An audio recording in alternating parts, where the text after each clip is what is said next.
Hello friends, good afternoon. Welcome to my channel Aparna lifestyle. তো তোমরা সব কেমন আছো? আর তোমাদের ভালোবাসি আমি অনেক অনেক অনেক ভালো আছি। আশা করি তোমরা সকলে খুব ভালো আছো। আর অবশ্যই তোমরা টাইটেল থাম্বনেল দেখে অবশ্যই তোমরা বুঝতে পারছো আমি কী বিষয় নিয়ে কথা বলবো। অবশ্যই হ্যাঁ, সত্যি কথা বলতে কি জানো, আমি যতবার ভাবছি আমি রুম্পা আরিয়ানকে আমি আর এই আমার মানে ভিডিওতে আনবই না, আরও কথা বলবো না। দেখো, যে মানুষটা চলে গেছে আমাদের ছেড়ে, যে ভাইটা আমাদেরকে ছেড়ে চলে গেছে, তাকে নিয়ে আবার কথা বলবো সেটা আমার মন মানসিকতা নয়। কিন্তু আমি যেহেতু তাদেরকে নিয়ে ভিডিও করেছি সেই কারণে না অনেকেই আমাকে অনেক ধরনের প্রশ্ন করছেন এবং সেই প্রশ্নের সম্মুখীন আমার হতে হচ্ছে, যে কারণে আমি উত্তরগুলো না দিলেও ঠিক আমার নিজেকেও ছোটো মনে হচ্ছে যেন জানা সত্ত্বেও ওদেরকে আমি ঠিক দিতে পারছি না। ঠিক আছে, সেই কারণে আর কি আমি আবারও তোমাদের সঙ্গে ভিডিও করতে চলে এলাম। যাই হোক, তোমরা প্রথম থেকে শেষ পর্যন্ত ভিডিওটা সম্পূর্ণ দেখো, কোথাও কোনো স্কিপ করো না। ঠিক আছে, তো যাই হোক, তো আমি আমার বলাটা শুরু করি।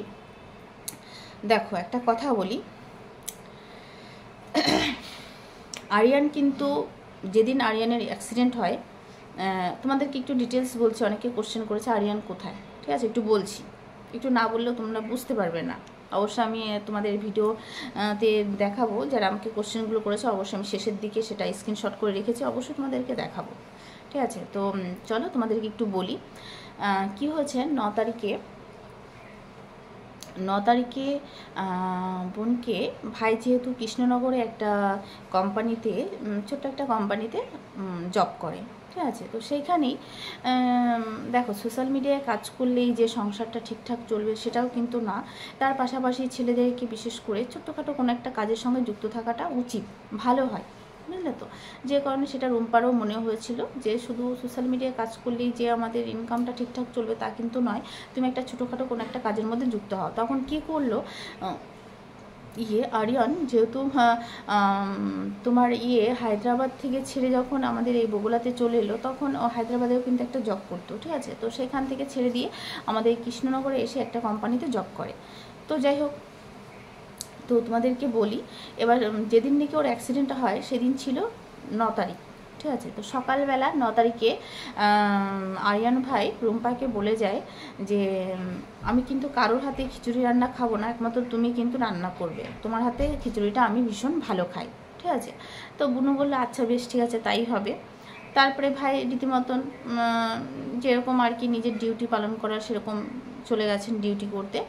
তো এবার কি হয়েছে, যখন ফিরবে ভাই, তখন বাড়ি ফেরার পথে রুম্পাকে ফোন করে। ঠিক আছে, রুম্পাকে ফোন করে যে রুম্পা, বাড়ির জন্য কিছু নিতে হবে নাকি, বা চাউমিন নেব।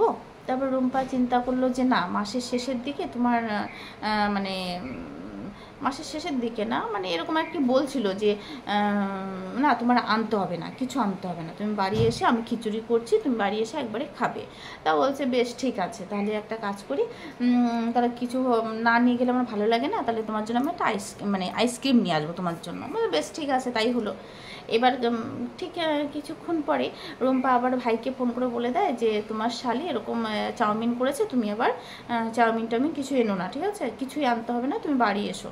আর এদিকে আরিয়ান ভাই, চিন্তা করো, আরিয়ান ভাই ফোন করে রুম্পাকে বলে যে তুমি একটা কাজ করো, আমি কিন্তু কোথাও কিন্তু কিছু খাইনি, আমি কিন্তু খালি পেটে আছি, সেই যে সকালে খেয়ে বেরিয়েছি, আর দুপুরবেলা হয়তো কিছু টিফিন করেছিল কিনা, তো ওটা বাইরে কোনো কিছু কিন্তু খাইনি। যাই হোক, আমি কিন্তু বাড়ি গিয়ে একদম খিচুড়িটা খাবো, তুমি কিন্তু রান্না করে রেখো। সেই যে বলল যে রান্না করে রেখো, আমি বাড়ি এসে খাবো, মানে কি বলবো, মানুষটা খিদে পেটে, মানে এদিকে পেটে খিদে রয়েছে, মানে এই কষ্ট কাউকে কখনোই বলা যায় না, জানো তো, কাউকেই বলা যায় না। আর বোন সেই রান্না করে পথ চেয়ে বসে রয়েছে ভাইয়ের জন্য, যে আরিয়ান আসবে, ও আমার হাতে খেতে চেয়েছে।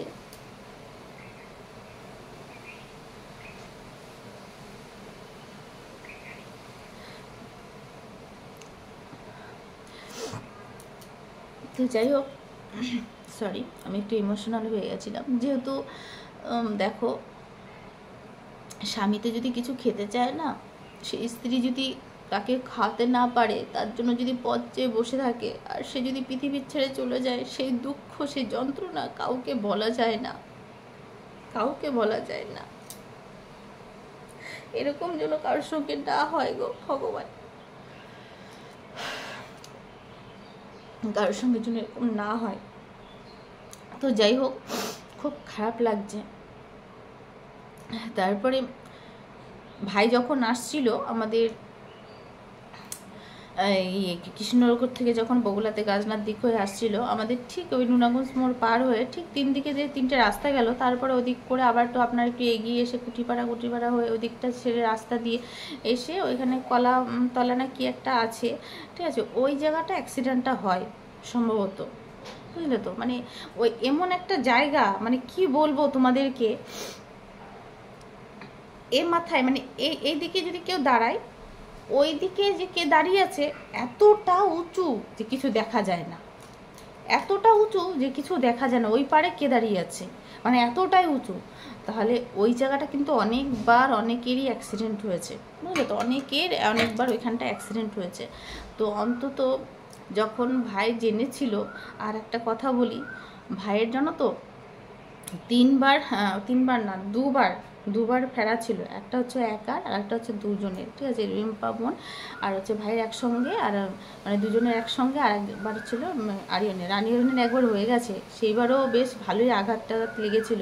তো তখন মানে সুস্থ ছিল, তখনও ভালো মানে বেঁচে যায় আর কি।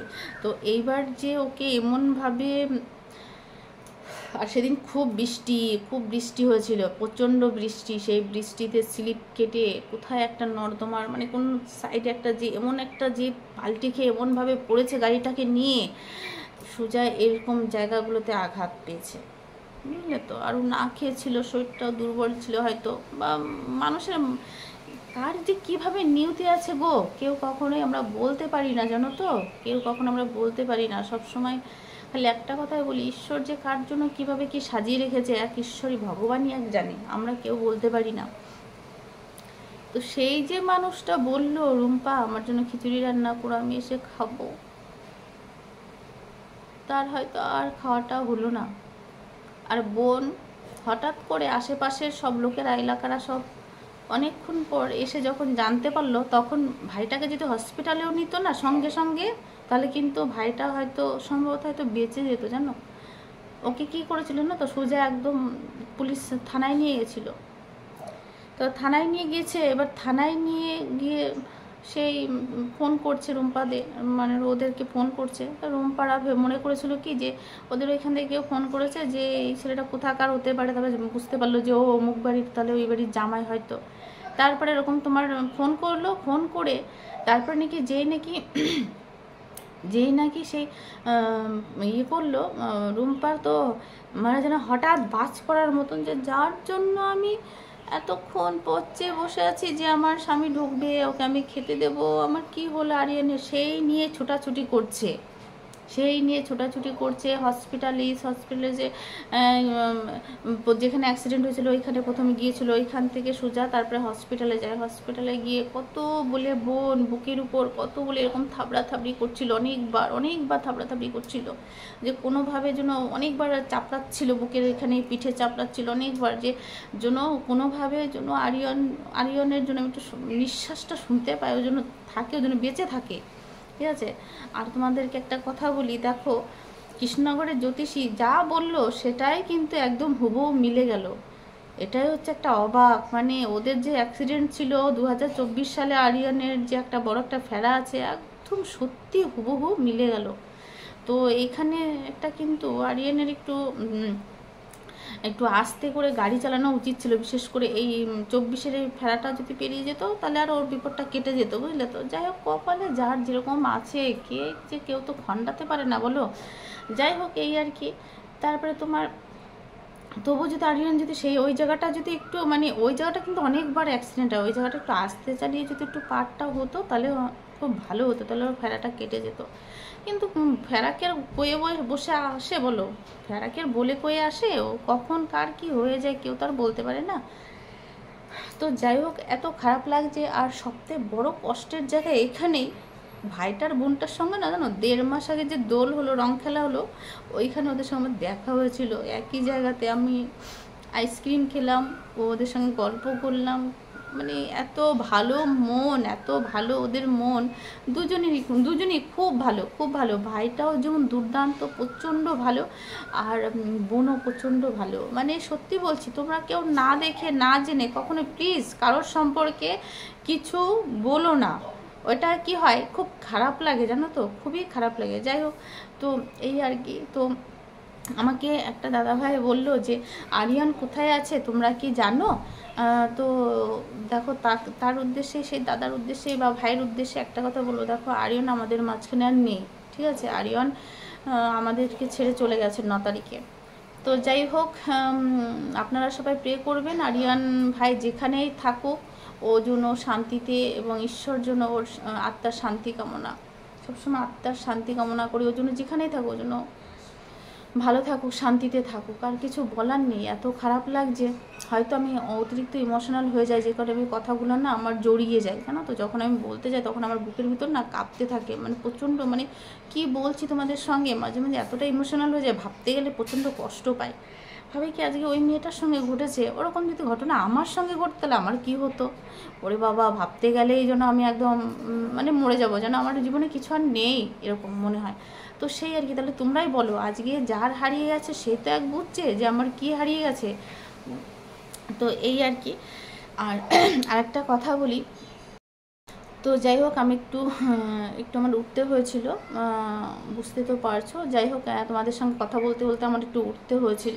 তো তোমাদের একটু বলি, রুম্পা কিন্তু কালকে না কমিউনিটি পোস্টে একটা পোস্ট করেছিল যে তাকে অনেকে অনেকভাবে খুব বিরক্ত করছে, মানে প্রচণ্ড, মানে কি বলবো, কাকু বাজারে যেতে পারছে না, নানান রকম লোকে কথা শোনাচ্ছে, অনেক রকম অনেক কথা বলছে। তাদেরকে একটা কথাই বলতে চাই, দেখো, আমরা কিন্তু ভালোবাসা, কেউ বলছে মুসলিম টেনে এনে বোনের বাড়ি ঢুকিয়েছে, নানান রকম মানুষে নানান রকম কথা বলছে। আরও বুঝতে তো পারছো, এমনি ছোটো মেয়েটারও বিয়ে হয়েছিল, সেখান থেকে ও সংসারটা করেনি, চলে এসছে। তারপর বড় মেয়েটার এরকম ঘটনাটা ঘটেছে। ওদের বাড়িটা না একদম কেমন পুরো হাহাকার করছে, যেন সবাই যেন মানে খাবলে খাবলে ছিঁড়ে ছিঁড়ে খাচ্ছে, বুঝলে তো? মানুষ বলে না যে যেদিকে এই হয় সেদিকেই নদী শুকিয়ে যায়, এরকম একটা ব্যাপার, কি বেশ একটা কথা আছে। তো কথাটা যদি তোমাদের জানা থাকে প্লিজ বলো তো, আমি ঠিক বলতে পারলাম না গুছিয়ে। তো এই আর কি। তো ওদের এখন দুর্দিনের, মানে ওদের এখন কি বলবো, মানুষের ওদের অবস্থা এই খারাপ পরিস্থিতি দেখে না আরও মানুষ পেয়ে বসেছে, আরও খারাপ খারাপ কমেন্টস করছে, খারাপ খারাপ কথা বলছে, যত পারছে সব নেগেটিভ চিন্তাভাবনা নিয়ে ওর বাবাকে খুব বিরক্ত করছে। যে বাজারঘাটে যাচ্ছে তবুও কোশ্চেন করছে যে জামাই নাকি মুসলিম ছিল। সত্যি কথা বলতে কি, দেখো একটা কথা বলি, জামাই মুসলিম না হিন্দু আমরা কেউ বিচার করা আমাদের উচিত না, কারণ ভালোবাসা এমন জিনিস, আমরা কিন্তু ভালোবাসা কিন্তু হিন্দু মুসলিম দেখে হয় না, ঠিক আছে? তো সেইখানে দাঁড়িয়ে বোন সবসময় বলছে, হ্যাঁ আরিয়ান কিন্তু আমার বাড়িতে যখন এসেছিলো সে কিন্তু হিন্দু এসেই এসেছিল, ঠিক আছে? ওদের অনেক হয়তো রিচুয়াল থাকে, অনেক নিয়ম ছিল, ও হিন্দু এসে ওদের কাস্টে এসেছিল। তো এইটাই আর কি। তো আমরা যদি সবাই যদি সেই নিয়ে ওকে যদি বেশি কথা শোনায়, সেটা কিন্তু আমাদের শোনানো উচিত না, বরঞ্চ ওকে এখন আমাদের পাশে থাকা উচিত, একটু সান্ত্বনা দেওয়া উচিত, ভালো কিছু কথা বলে ওকে।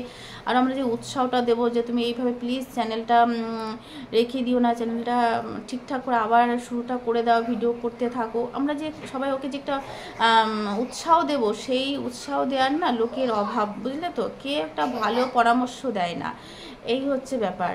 বাবাই শব্দ করো না, কথা আসছে। তো যাই হোক, এই আর কি। তো আর কি বলবো বলো, মানে অনেক রকমভাবে অনেক রকম, মানে বলে না, যার হারিয়ে যায় তার হারিয়ে যায়, কেউ কখনোই তার কষ্ট কেউ দাম দেয় না গো, কেউ কখনোই তার কষ্টে কেউ দাম দেয় না, ঠিক আছে? মানে যার চলে গেছে তার চলে গেছে, লোকের কি আসে যায়, তাই না? লোকে তো শুধু নিন্দা করাতে ব্যস্ত থাকে, ঠিক না কিনা বলো, তোমরাই বলো। তো শোনো, একটা কথা বলি, ওদিন যেন তোমার না হয়, যারা আজকে খারাপ কিছু ওদেরকে বলছো, ঈশ্বরকে খালি একটা কথাই বলি, তোমরা ভালো কারোর হয়তো করতে পারবে কিনা আমার মনে হয় না তোমরা করতে পারবে, ভালো করতে পারছো না ঠিক আছে, কিন্তু প্লিজ নিন্দা করো না, কারণ নিন্দা করো না কথাতেই আছে, উপকার না পারো কারো অপকার করো না, মানে ক্ষতি করো না, ঠিক আছে? এটা হচ্ছে ব্যাপার। ভালোবাসাটুকু হয়তো দেখাতে পারছো না, বাট তাকে কিছু নিয়ে খারাপ মন্তব্য করো না, ঠিক আছে? আর এটা মানুষের পর্যায়ে পড়ে না, বরঞ্চ যে শত্রু সেও যদি কোনো বিপদে থাকে, খারাপ কোনো পর্যায়ে থাকে, তাকে আমাদের কিছু সাহায্য করা উচিত, বা কোনো কিছু বলে একটু সান্ত্বনা দেওয়া উচিত, তবেই না আমরা মানুষ, তাই না? তো এই হচ্ছে ব্যাপার। তো যাই হোক, আমাকে একটা দাদাভাই বলেছিল যে এরকম একটু আরিয়ান কোথায় আছে একটু বলবেন, ঠিক আছে, দেখাবেন, এরকম বলছিল। যাই হোক, অবশ্যই দেখাবো। ওর একটা ছবি আমার কাছে আছে, যেদিন ওর অ্যাক্সিডেন্টটা হয়, অবশ্যই তোমাদের সঙ্গে শেয়ার করবো, অবশ্যই তোমাদেরকে দেখাবো। আর প্লিজ আমার ভিডিওটা আপনারা সম্পূর্ণ দেখবেন। আর আমার কথাগুলো সত্যি যদি আপনাদের কাছে ভালো লাগে, অবশ্যই কমেন্টস করে জানাবেন আমি সত্য কথা বললাম কিনা, ঠিক আছে? জীবনে পৃথিবীতে দেখো, সকাল থেকে রাত পর্যন্ত আমাদের এই যে 24 ঘন্টা দিন রাত হচ্ছে, আমাদের টোটালটাই কিন্তু ঈশ্বরের সব কিছু। আমরা নিজস্বভাবে কোনো কিছুই করতে পারি না। আমাদের দিনে যা যা ঘটনাগুলো আমরা সম্মুখীন হচ্ছে, আমাদের টোটালটাই কিন্তু ভগবান আমাদের এইগুলো আমাদের সঙ্গে বলেছে যে তোর এইভাবে দিনগুলো চলবে, রাতটা এইভাবে চলবে। আমরা কিন্তু কেউ কখনোই বলতে পারি না। দেখা গেলো আমার সারাদিনটা ভালো গেল, হঠাৎ করে রাত্রে মাঝরাতে আমার শরীরটা খারাপ করলো। আমি কি কখনো জানতাম আমার শরীর খারাপ করবে? বা আমি কি কখনো বুঝতে পেরেছি যে আমার এই সময়টা শরীর খারাপ হবে? তাহলে তো আমি আমি সবসময় ওষুধ খেয়েই থাকতাম, তাহলে তো আমার শরীরটা খারাপ করতো না। সেটাই, কার যে কখন বিপদ হবে কেউ কিন্তু আমরা বলতে পারি না। সেই কারণে বলি, ভাই গো বা দিদি, তোমরা কেউ কখনো না কাউকে কষ্ট দিও না, ঠিক আছে? আর প্লিজ, যারা, কথাটা ঠিকই বলেছে বোন, যারা অশিক্ষিত, যারা বোঝে না, তাদের বুঝে কি কোনো লাভ আছে? ঠিক আছে, আমি এটা বলছি না, সত্যি বলছি, মানে খুব খারাপ লাগে। তোমরা তো মানুষ না? যদি কোনোদিনও রুম্পার যদি কোনোদিন কোনো খারাপ কিছু তোমাদের কাছে খারাপ যদি লেগেও থাকে, কেন ভাই তোমরা এই মুহূর্তে সেই জিনিসটাই করছো? নিজেদের পরিবারও তো ভাই বোন থাকে, বোন দিদি আছে, মা আছে, তারাও তো মেয়ে ছেলে। কার কি প্রবলেম হবে, তাদের ঘরে তো মেয়ে থাকবে, বোন থাকবে, দিদি থাকবে, মা আছে। তো আগে নিজের মা বাবাকে, বোনদের, মেয়েকে যেভাবে রেসপেক্ট করছো, যেভাবে সম্মানটা করছো, আশেপাশে পরিবারের আশেপাশে যারা আছে, যেসব মেয়েরা আছে যারা সমস্যায় পড়ছে, একটা কষ্টের দিন কাটাচ্ছে, তাদের বিপদের উপর বিপদ হচ্ছে, এই সমস্যাগুলো না সম্মুখীন হতে হয়। অনেকে অনেকভাবে অনেক কিছু করছে। ছোটো বোনটা ওইভাবে সংসারটা ছেড়ে দিয়েছে, এই করেছে, নানান রকমভাবে মানুষ নানানই করেছে, মানে অনেকে অনেক কী করেছে। আমি এই জিনিসটাই বুঝে পারি না, কেন গো তোমাদের এত কিসের জ্বালা যন্ত্রণা বলো দেখি? কেন মেনে নিতে পারো না যে আমরা যা করব সেটা পুরো টোটালটা আমাদের হাত নয়, ঈশ্বর ভগবান যেটা ঠিক করে রেখেছে সেটাই, ঠিক আছে? এটাই আর কি। তো যাই হোক, তোমাদের আশা করি প্রশ্নের উত্তরগুলো আমি দিতে পেরেছি। আর অবশ্যই তোমাদের আমি যে আমাকে প্রশ্নটা করেছিল, অবশ্যই তাকে আমি স্ক্রিনশট করে আমি দিচ্ছি। তো অবশ্যই তোমরা দেখে নিও, ঠিক আছে? তো আপনারা সবাই ভালো থাকবেন এবং প্লিজ আমার পাশে থাকবেন। আর প্লিজ একটা অনুরোধ, যে ভিডিওটি প্রথম থেকে শেষ পর্যন্ত একদম দেখবেন, কোথাও কোনো স্কিপ করবেন না, তাহলে কিন্তু আপনি বুঝতে পারবেন না, ঠিক আছে? এই আর কি বলা। তো যাই হোক, তো চলো নেক্সট ভিডিওর জন্য, ঠিক আছে? তো বাই বাই।